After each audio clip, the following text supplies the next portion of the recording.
Enedina is in there. We are going to a field that's different, obviously, and see how she does.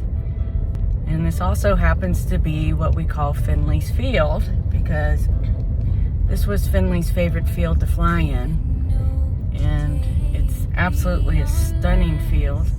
He loved it, and there was a certain tree that he just loved. I haven't been back out here since I scattered his ashes about 6 months ago. So, yep, there's the field. Just behind me where you see that tree. That's Finley's tree. That's where I scattered his ashes. And the grass. We've had 2 very good monsoon seasons after 2 no monsoon seasons. And the grass is just insanely high.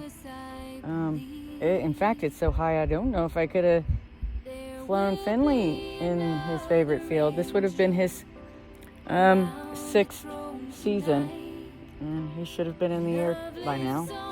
For those of you who don't know where Enedina's name comes from, I'm gonna try to get through this. I may not.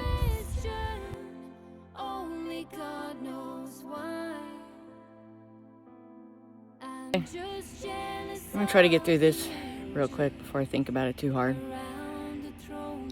So the name Enedina, if I had the choice to name my birds, I always name them in a Gaelic language.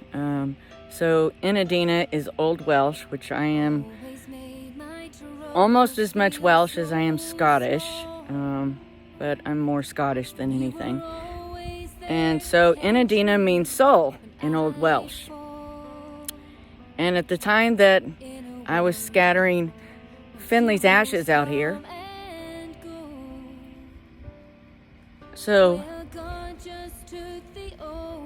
Jesus, I can't get through this.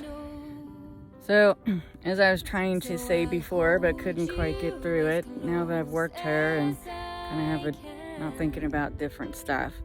So, Enedina, her name, was chosen, it's Old Welsh, and it means soul.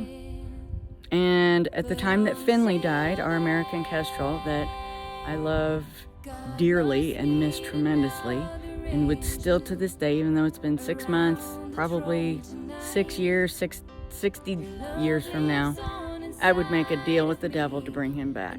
He was he always had that special, although they're all special, but he was hard. It was hard. Anyway, so at the time that he died, her parents created her. So it is my wish that his soul lives through her, and she carries out what he started, his legacy, his mission on raptor conservation. They're both falcons. They're both falcons with their wild counterparts in trouble. So her being an endangered species where her wild counterparts are. Finley, definitely. I got him specifically for the American Kestrel Nest Box Partnership and education. I actually still really have had no real interest in using kestrels for falconry. I mean, they're fun, but, I'm a dirt hawker. That's what, And it's fun catching grasshoppers. I don't do sparrows or starlings with the kestrels because, for the most part, we just don't have them here. And starlings, they're big. That's a little big, especially for a male. And the stories of that long pointy beak being drilled by the back of a kestrel's skull is not really what I want to know. Anyway, so yeah, that's what I got him for. And we'll get another one in the spring. I couldn't do it. It was too soon. And whatever male kestrel we get in the future will probably forever be living in his shadow. He was a special boy. So she's very different than him, I think, maybe.